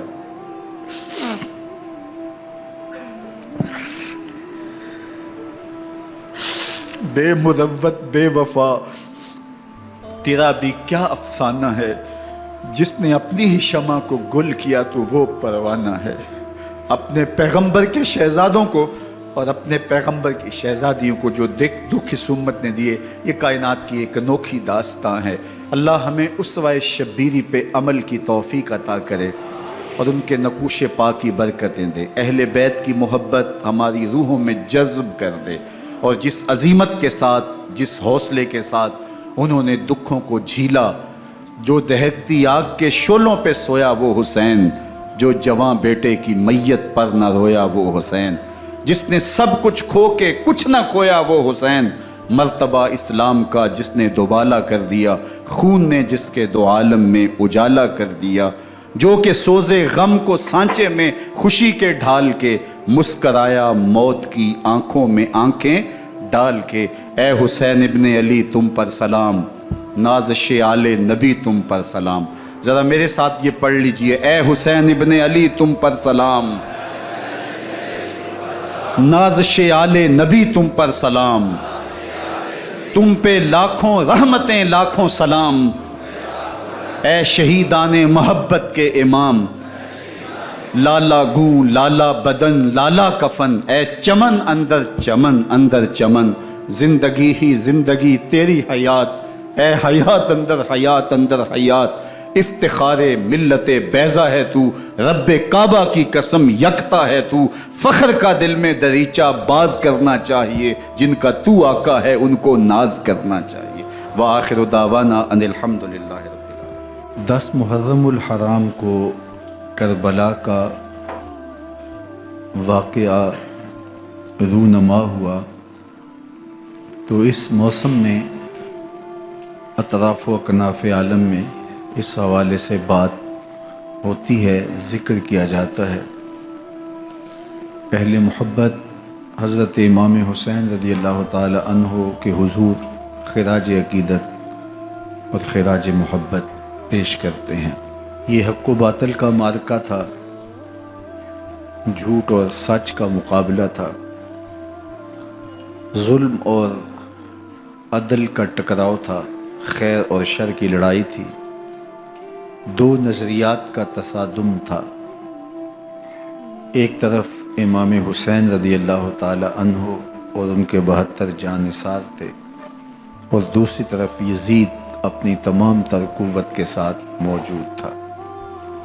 حضرت امام حسین رضی اللہ تعالی عنہ سے مسلسل آخری وقت تک بیعت کا اصرار رہا، اور آپ آخری سانس تک یزید کی بیعت سے انکار کرتے رہے۔ حضرت امام حسین رضی اللہ تعالیٰ عنہ لڑائی کے لیے نہیں آئے تھے، ورنہ خواتین اور بچے ساتھ لانے کا کوئی مقصد نہیں تھا۔ آلات حرب و ضرب بھی نہیں تھے، عرب جو اپنے ساتھ سفر پہ معمول کی تلواریں اور اسلحہ جات رکھتے ہیں وہی تھے، اور آپ کو پیشکش بھی کی گئی۔ ترماح بن عدی بن حاتم نے، یہ حاتم تائی کا پوتا تھا، کہا کہ آپ میرے ساتھ ہمارے علاقے میں چلے جائیں۔ جب مختلف بادشاہوں نے عرب پر قبضہ کیا تو ہمارے قبائلی علاقے اس وقت بھی ان سے محفوظ رہے۔ ہم آزاد قبائل ہیں، میں چند دنوں میں آپ کی پشت پر 30,000 کا لشکر کھڑا کر دوں گا جو جانثار ہوگا۔ لیکن حضرت امام حسین رضی اللہ تعالیٰ عنہ نے ترماح بن عدی کی اس پیشکش کو قبول نہیں کیا اور آگے بڑھے۔ دشت نینوا میں، جسے دشت کربلا بھی کہتے ہیں، حر بن یزید ریاحی 500 سواروں کو ساتھ لے کر کے حضرت امام حسین کو محصور کر دیتا ہے، اور پھر یزید کا لشکر وہاں جمع ہونا شروع ہو جاتا ہے۔ 22,000 یا 30,000 کا لشکر امام حسین رضی اللہ تعالی عنہ کے اطراف میں لگا دیا گیا۔ 3 دن تک اس خانوادے کے لیے پانی بند کر دیا گیا۔ پانی کے بغیر تو انسان کی زندگی معطل ہو جاتی ہے، اور 3 دن کی مسلسل پیاس، اور پیاس میں بلکتے 6 ماہ کے بچے، خواتین اور بوڑھے۔ لیکن عزیمت کی راہوں کے یہ مسافر کسی صورت بھی یزید سے بیعت کرنے پہ آمادہ نہ ہوئے۔ یہ ایک ہیلا تھا کہ پانی بند کریں گے، بچے بلکیں گے، خواتین بے چین ہو جائیں گی تو یہ مجبور کر دیے جائیں گے۔ لیکن کہا تم جو کرنا ہے کرو۔ یہ بات طے شدہ ہے کہ ہم یزید سے بیعت نہیں کریں گے۔ پھر 3 ماہ پانی بند کرنے کے بعد حضرت امام حسین رضی اللہ تعالیٰ عنہ اور ان کے خاندان کو جس طرح ذبح کیا گیا، یہ ایک دردناک کہانی ہے۔ 72 افراد کربلا میں شہید کر دیے گئے۔ اہل حق کا یہ قافلہ بھوک اور پیاس سے نڈھال تھا، لیکن عزیمت کی راہوں کا یہ مسافر سرنگوں نہیں ہوا اور یزید کے ہاتھ پہ بیعت نہیں کی۔ امام حسین رضی اللہ تعالی عنہ، آپ کے بیٹے، بھائی بھتیجے، بھانجے، آیان و انصار، محبین شہید کر دیے گئے۔ 70 لوگ آپ سے پہلے شہید کیے گئے، پھر امام حسین رضی اللہ تعالی عنہ شہید کر دیے گئے۔ سوید نامی ایک زخمی، وہ چھری لے کر کے حملہ آور ہوئے اور وہ بھی شہید کر دیے گئے۔ یہ کربلا کے آخری شہید تھے جو حضرت امام حسین کے بعد شہید ہوئے۔ لیکن ان کی خون آشام تلواروں کی ابھی پیاس نہیں بجھی، اور ان کی آتش غیظ و غضب ابھی ٹھنڈی نہیں ہوئی۔ شمز الجوشن حضرت علی اوسط، جنہیں امام زین العابدین کے نام سے دنیا جانتی ہے، 14 سال کی عمر میں تھے، بیمار تھے، خیمے میں گھس کے ان کو بھی شہید کرنے لگا تو حمید بن مسلم نے کہا کہ کیا بچوں کو بھی شہید کیا جائے گا؟ تو وہ رک گیا۔ عمر بن سعد کے حکم نامے سے مقدس لاشوں پر گھوڑے دوڑائے گئے، حتیٰ کہ ان کی ہڈیاں چور چور ہو گئیں، اور شہیدوں کے سر نیزوں پہ چڑھا دیے گئے۔ حسین ابن علی اور ان کے آیان و انصار کاٹ دیے گئے۔ فتح کے نعرے بجے، جشن منائے گئے، اور یہ قافلہ کربلا سے کوفے کی جانب روانہ ہوا۔ شہیدوں کے سر نیزوں پہ آگے آگے چل رہے ہیں، اور اونٹوں کے اوپر حضور کی بیٹیاں، حضور کی شہزادیاں اور حضرت امام زین العابدین کو باندھا گیا ہے، اور یہ تقدس مآب قافلہ کوفے پہنچتا ہے۔ ابن زیاد بہت خوش تھا کہ جیسے اس نے کوئی بہت بڑا کام کر لیا ہو۔ نواسہ رسول کا سر ایک تشت میں رکھا اس کے سامنے تھا، اور وہ چھڑی سے آپ کے ہونٹوں اور آپ کے دانتوں پر ضرب لگاتا۔ حضرت زید بن ارقم رضی اللہ تعالی عنہ صحابی رسول اس مجلس میں موجود تھے، وہ کھڑے ہو گئے، غصے سے ان کا بدن کانپ رہا تھا، اور آپ نے کہا، ظالم، چھڑی کو یہاں سے ہٹا لے، میں نے خود ان آنکھوں سے رسول اللہ کو یہ ہونٹ چومتے ہوئے دیکھا ہے۔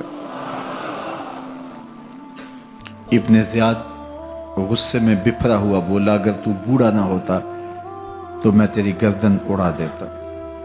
حضرت زید بن ارقم روتے ہوئے دربار سے باہر نکلے، اور ساتھ اہل کوفہ کو مخاطب کر کے کہا کہ اہل کوفہ، تم نے حسین ابن علی کو شہید کر دیا اور ابن مرجانہ کے غلام بن گئے۔ حضرت زینب سلام اللہ علیہا ایک کونے میں بیٹھی تھی، پرانے کپڑوں میں ملبوس۔ ایک وہ وقت بھی تھا کہ سیدہ زینب سلام اللہ علیہا جب کوفے میں آئیں،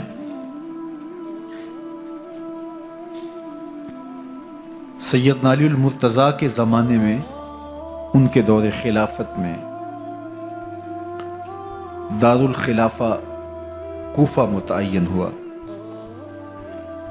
تو یہ مدینے سے کوفے آئیں، تو اس وقت کوفے کی معزز خواتین نے ان کا استقبال کیا۔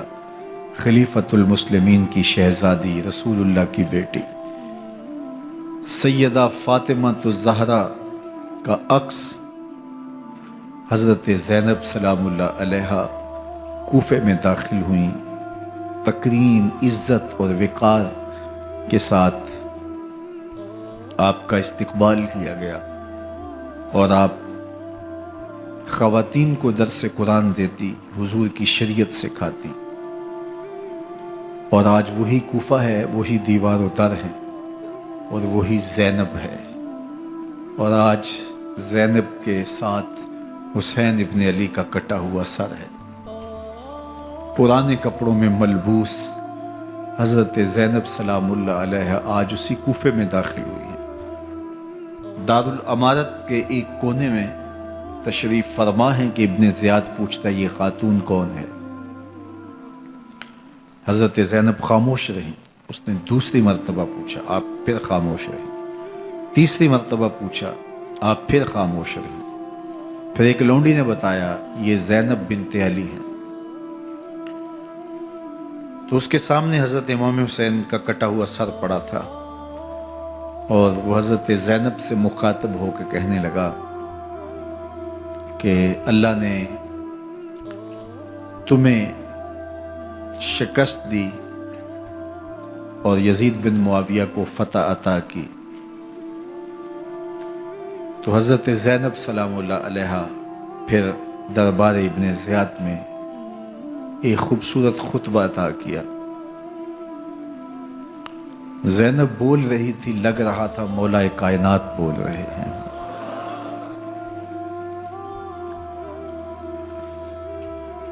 یہ خطبہ بامر مجبوری تھا، ابن زیاد کی خرافات کا جواب تھا۔ تو ابن زیاد سے اس کا جواب تو نہ بن پڑا، لیکن کہنے لگا کہ بڑی مکفہ اور مسجع گفتگو کی، تمہارا باپ علی بھی بہت اچھا شاعر تھا۔ تو سیدہ زینب سلام اللہ علیہا نے فرمایا ہمیں مکفہ گفتگو سے کیا غرض، یہ تو ایک حقیقت ہے جو ہم نے بیان کی۔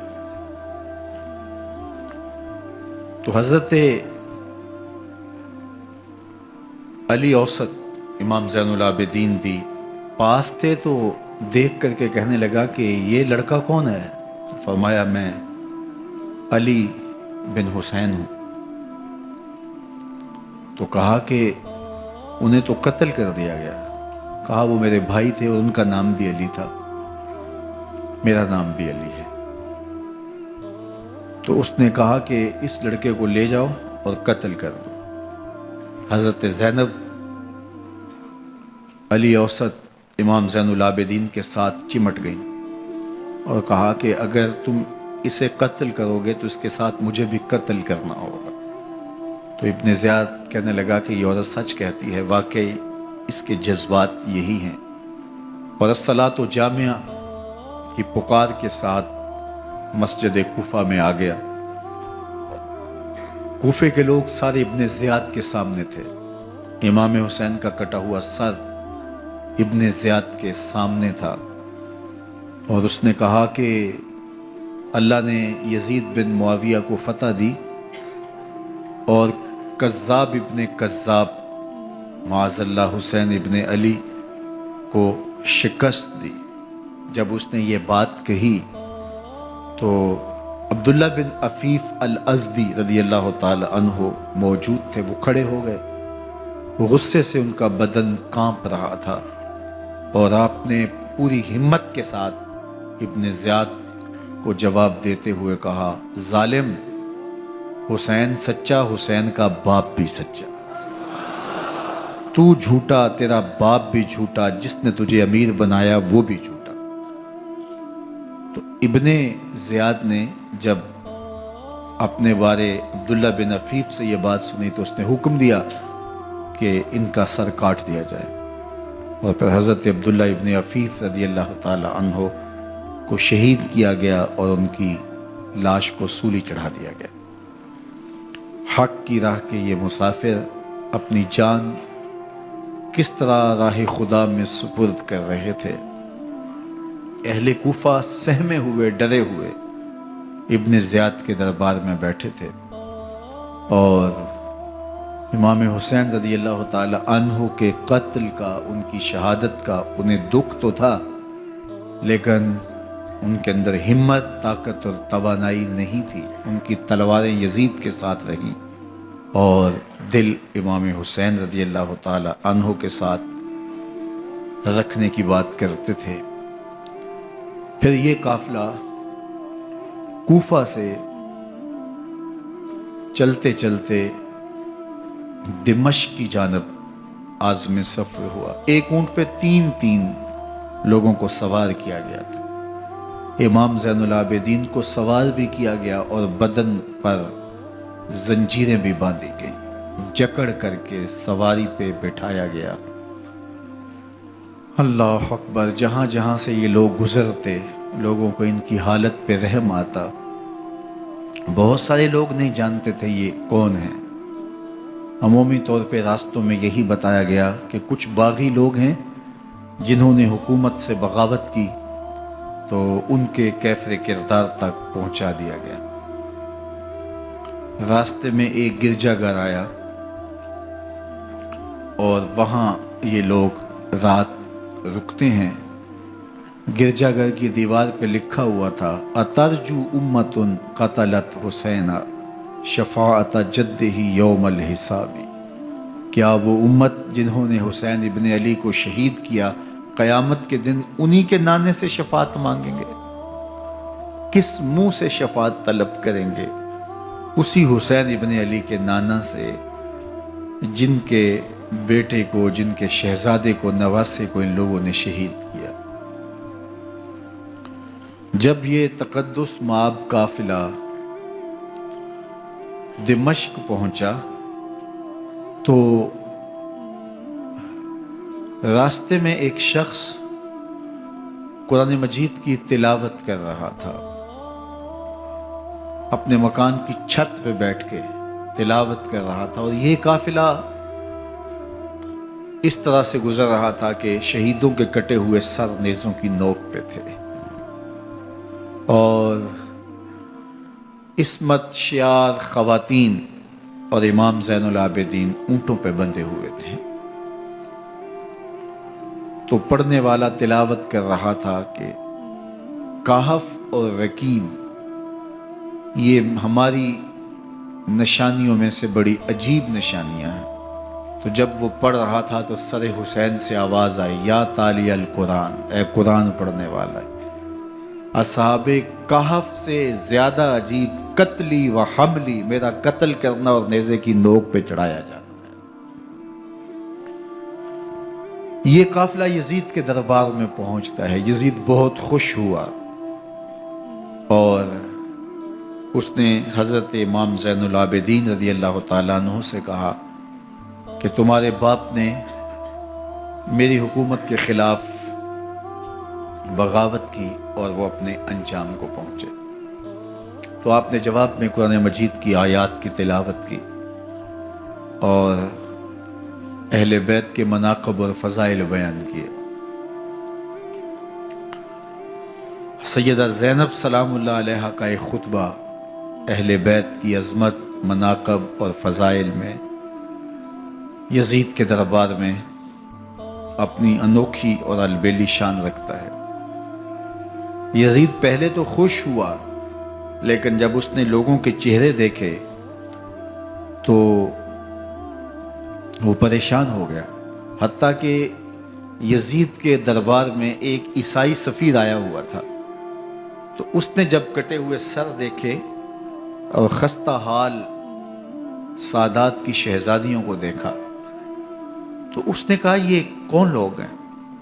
تو اسے بتایا گیا، تو اس نے بڑے تاسف کا اظہار کیا، کہا کتنے بد نصیب لوگ ہو، ہمارے پاس حضرت عیسیٰ علیہ السلام کے گدھے کا کھر موجود ہے اور ہم اسے بھی عزت کی جگہ پہ رکھے ہوئے ہیں، اور تم کتنے بدبخت ہو، اپنے رسول کے نواسے کو شہید کر دیا۔ بے مروت بے وفا تیرا بھی کیا افسانہ ہے، جس نے اپنی ہی شمع کو گل کیا تو وہ پروانہ ہے۔ تو یزید نے جب لوگوں کے تیور دیکھے اور بدلتے ہوئے حالات دیکھے تو اس نے تعصف کا اظہار کیا اور کہا اللہ برا کرے ابن زیاد کا، وہ امام حسین کو میرے تک پہنچنے دیتا تو میں ان سے اچھا معاملہ کر لیتا۔ کچھ لوگ اس سے یزید کو بری الذمہ قرار دینے کی کوشش کرتے ہیں، لیکن یزید کے اپنے حکم سے سب کچھ ہوا۔ ابن اسیر نے لکھا ہے کہ جب یزید مرا تو ابن زیاد دمشق آ رہا تھا، اس کے ساتھ مسافر بن شریح بھی تھا، تو اچانک وہ کچھ سوچنے لگا۔ تو مسافر بن شریح نے کہا کہ ابن زیاد میں تمہیں بتاؤں تم کیا سوچ رہے ہو؟ کہا بتاؤ۔ کہا تم یہ سوچ رہے ہو کہ میں نے نواسہ رسول کو شہید کیوں کیا؟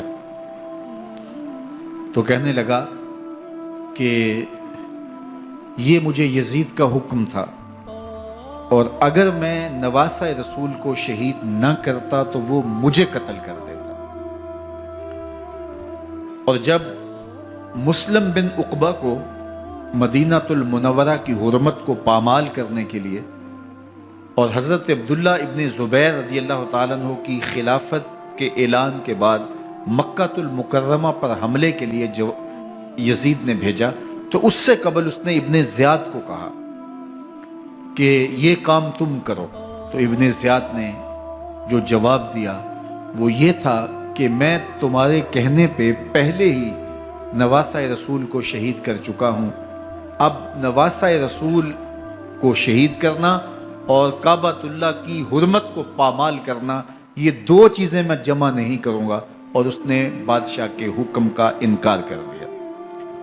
تو یزید نے امام حسین رضی اللہ تعالیٰ عنہ کی شہادت کا حکم دیا تھا ابن زیاد کو، اور یہ دو گواہیاں میں نے ابن زیاد سے آپ کے سامنے رکھی۔ باقی اس کا یہ سیاسی پینترا کہ وہ تعصب کا اظہار کرے، تو قاتل کی پشیمانی مقتول کی اہمیت تو بڑھا سکتی ہے، لیکن قاتل کے دامن سے قتل کا داغ نہیں دھو سکتی۔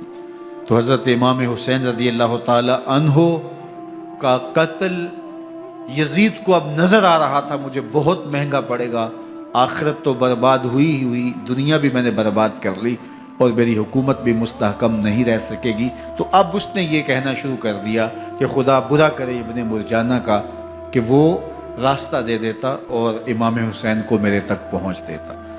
حضرت امام زین العابدین سے اب وہ لجاجت کرنے لگا اور کہنے لگا کہ حضرت آپ کچھ ارشاد فرمائیے۔ تو آپ نے تین چیزیں ارشاد کی۔ آپ نے فرمایا ایک تو ہمیں خیریت سے مدینے بھیج دو، اور دوسری بات کہ قاتلان حسین کو ان کے کیفر کردار تک پہنچاؤ، اور تیسری بات مجھے دمشق کی جامعہ مسجد میں خطبہ جمعہ کی اجازت دو۔ اس نے کہا کہ خطبہ جمعہ کی اجازت بھی دیتا ہوں، آپ کو خیریت سے مدینہ المنورہ بھی روانہ کر دیا جائے گا، لیکن قاتلان حسین کو کیفر کردار تک پہنچانا یہ میرے بس میں نہیں ہے، یہ ممکن نہیں ہے۔ اب مجھے بتائیے، حاکم وقت ہو اور اتنا بڑا سانحہ اور واقعہ ہو گیا ہو تو وہ وہیں کھڑے کھڑے معذرت کر لے کہ یہ اس بات کو رہنے دو، تو اس کا مطلب سمجھنے میں کسی بھی باشعور شخص کو دیر نہیں لگتی۔ اسے چاہیے تھا کہ وہ کہتا کہ میں اس کی تحقیق کروا کے جو بھی مجرم ہے وہ کیفر کردار تک پہنچے گا، اور آپ نہ بھی کہتے تو یہ میں کرتا چونکہ میں حاکم وقت ہوں۔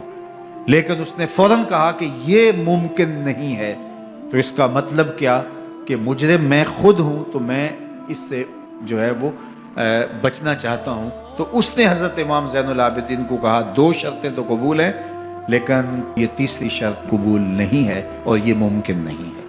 تو یہ واضح اس بات کا اشارہ ہے کہ یزید کے حکم سے، اس کی منشا سے اور اس کے کہنے سے حضرت امام کو شہید کیا گیا، اور اس نے حضرت امام حسین رضی اللہ تعالی عنہ کے مبارک لبوں پر چھڑیاں بھی ماری اور آپ کے دانتوں پر ضربیں لگائیں چھڑیوں۔ وہ تو ایک صحابی وہاں موجود تھے جو کھڑے ہو گئے، انہوں نے کہا ارفع ھذا القدیب عن ھاتین الشفتین، ان ہونٹوں سے چھڑی ہٹا لے، میں نے ان آنکھوں سے رسول اللہ کو یہ ہونٹ چومتے ہوئے دیکھا ہے۔ جس طرح ابن زیاد کے دربار میں ہوا تو یہاں بھی ہوا۔ اللہ اکبر۔ تو یزید اپنے تئیں خوش تھا، لیکن لوگوں کے احتجاج کی سکت نہیں لا سکتا تھا کہ نواسہ رسول کو شہید کر دیا گیا، تو وہ یوں اپنی بات کو چھپانا چاہتا تھا اور بات ابن مرجانہ ابن زیاد پہ ڈالنا چاہتا۔ لیکن ابن زیاد کہتا ہے کہ اگر یزید کے کہنے پہ میں امام حسین کو قتل نہ کرتا تو میں قتل کر دیا جاتا، اور میں غزوہ کعبہ اور قتل امام حسین دونوں کو جمع نہیں کر سکتا، لہٰذا اب میں یزید کا یہ حکم نہیں مانوں گا، اس نے پہلے مجھ سے بہت بڑی زیادتی کروائی ہے۔ یہ تاریخ کی معتبر کتابوں کے اندر موجود ہے۔ اب یزید نے کہا دو باتیں مان لیتا ہوں، آپ کو مدینہ المنورہ بھی رخصت کر دیتے ہیں، اور دوسرا آپ کو مسجد دمشق میں خطبہ کی اجازت بھی دیتے ہیں۔ اللہ اکبر۔ یہ وقتی تصرف تھا اس کا، ورنہ یہ کون ہے اجازت دینے والا؟ ممبر تو حسین ابن علی کے نانے کا ہے۔ خیر، مسجد دمشق میں گئے، لوگوں کا ہجوم تھا، حضرت امام زین العابدین ممبر پہ جلوہ فراز ہوئے۔ خطابت تو ان کے گھر کی لونڈی ہے، تو جب آپ نے کھڑے ہو کر کے خطبہ دیا اور فضائل و مناقب اہل بیت بیان کیے، لوگوں کے سینوں کے اندر آتش محبت اہل بیت کی جوش مارنے لگی۔ یزید ڈر گیا کہ اگر کچھ دیر خطبہ جاری رہا تو کہیں ایسا نہ ہو کہ لوگ میرے خلاف اٹھ کھڑے ہوں، تو اس نے مؤذن کو اشارہ کیا اور وہ اذان دینے لگا۔ تو اس نے کہا اللہ اکبر اللہ اکبر، تو حضرت امام زین العابدین نے کہا اس میں کوئی شک نہیں کہ اللہ سب سے بڑا ہے۔ پھر کہا اشہد اللہ الہ الا اللہ، تو امام زین العابدین نے فرمایا کہ ہم نے اس بات کی اپنے خون سے گواہی دی ہے کہ اللہ کے علاوہ کوئی معبود نہیں ہے۔ پھر اس نے کہا اشہد ان محمد رسول اللہ، تو حضرت امام زین العابدین نے یزید کی آنکھوں میں آنکھیں ڈال کے کہا یزید دیکھ، اذان میں تیرے نانے کا نام ہے یا میرے نانے کا نام ہے؟ تو حسین ابن علی رضی اللہ تعالیٰ عنہ کا نام کبھی بھی مٹنے والا نہ زیاد کا وہ ستم رہا، نہ یزید کی رہی وہ جفا، رہا تو نام حسین جسے زندہ رکھتی ہے کر۔ یزید نے امام حسین رضی اللہ تعالیٰ عنہ کو راستے سے ہٹا دیا۔ اس کا خیال تھا کہ یہ باغی ہیں اور میں ان کو کچل دوں۔ حضرت امام حسین شہید کر دیے گئے، ان کا خاندان شہید کر دیا گیا۔ صرف 14 سال کے امام زین العابدین رضی اللہ تعالی عنہ اس حادثے میں، اس واقعہ میں جو ہے وہ بچے، اور سب سے زیادہ دکھ اپنی آنکھوں سے انہوں نے دیکھے۔ کربلا کا منظر بھی دیکھا، کوفے کا دارالامارہ بھی دیکھا، اور دمشق کا دربار یزید بھی دیکھا، اور پھر یہاں سے مدینے پہنچ کر اہل مدینہ سے جو سامنا ہوا امام زین العابدین نے وہ لمحے بھی دیکھے۔ کہتے ہیں اس واقعہ کربلا کے بعد حضرت امام زین العابدین کبھی ہنسے نہیں تھے۔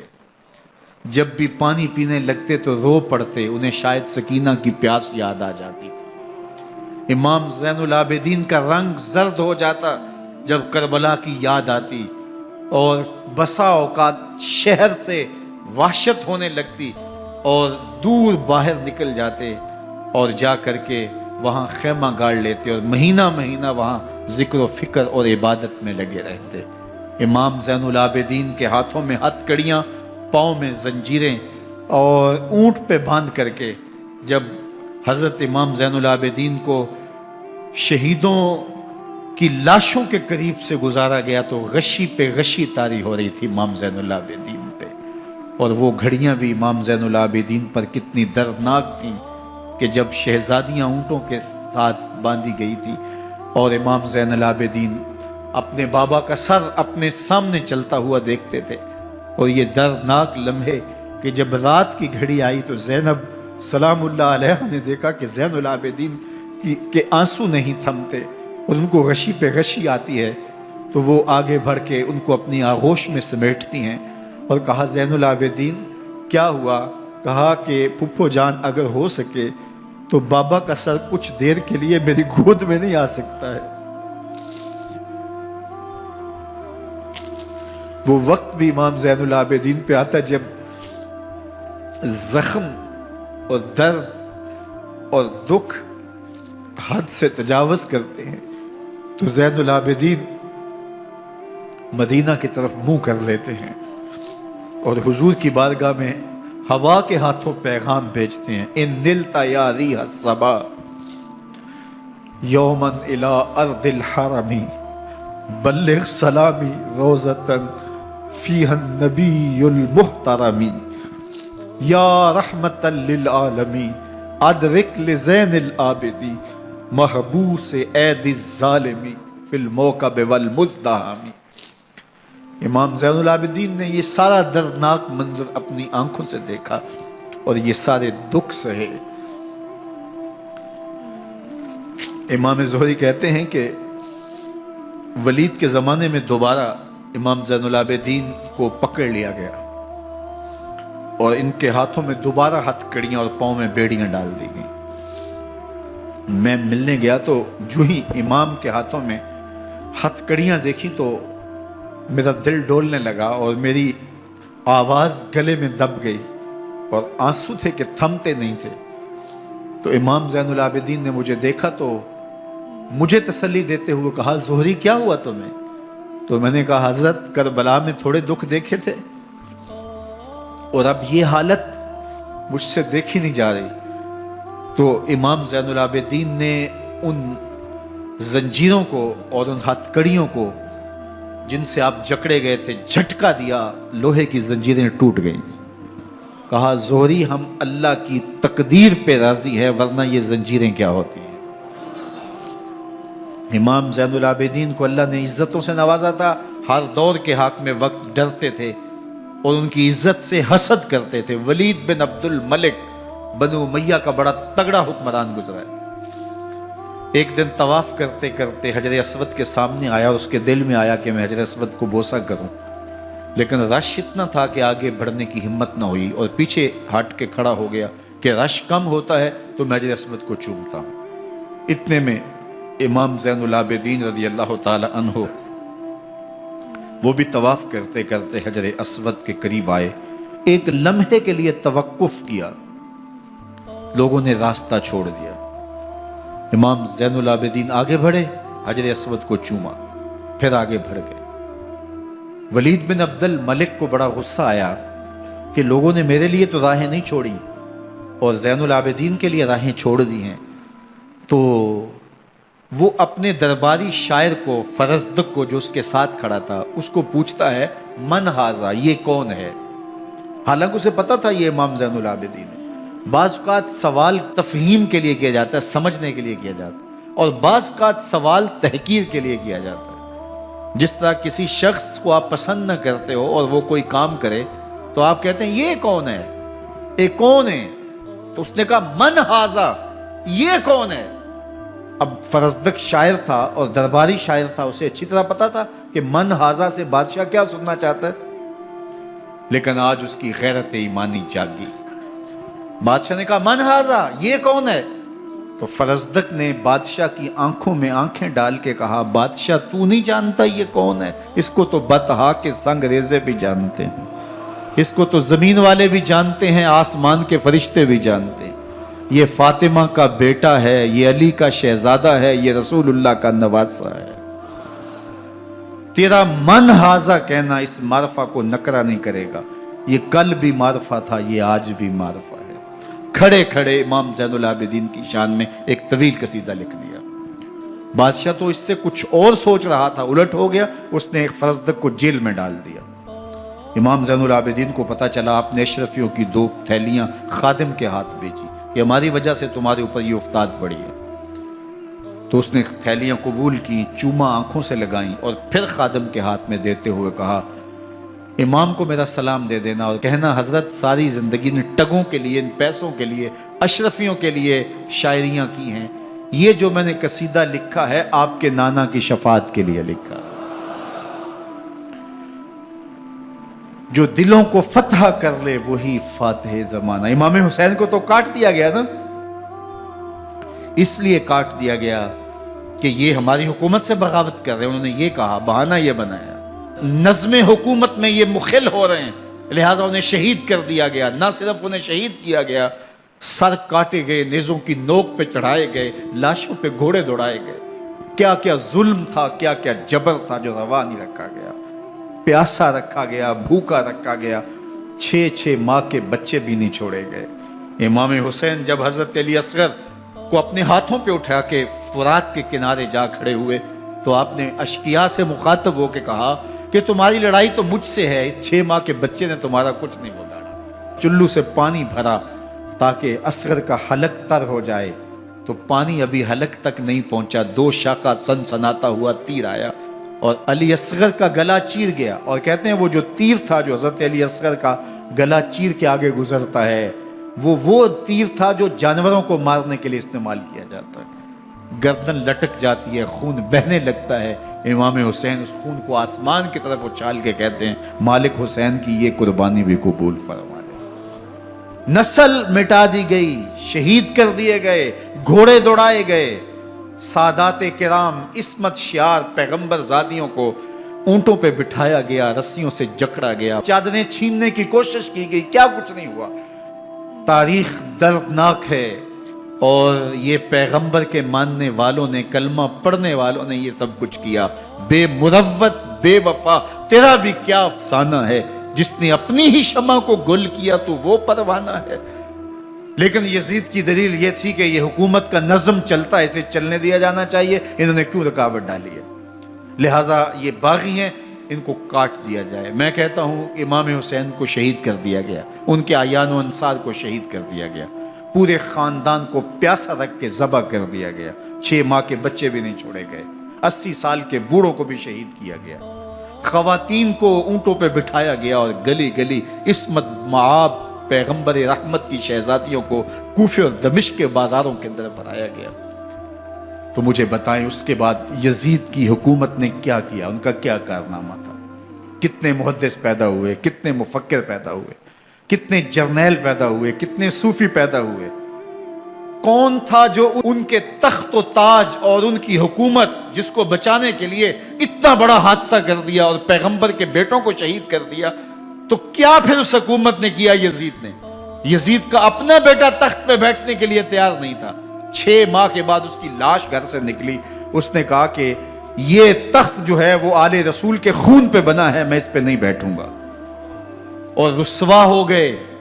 اور یزید جس کو زوم تھا کہ میں اتنی بڑی سلطنت کا مالک ہوں، اس کو بچانا ہے، اس سلطنت نے اسلام کے لیے کیا کیا؟ مجھے بتاؤ، کون سے جرنیل پیدا کیے، کون سے حکمران پیدا کیے، اس نے کون سے توانا لوگ پیدا کیے، کون سے محدث، کون سے مفکر، کون سے مسلح پیدا کیے.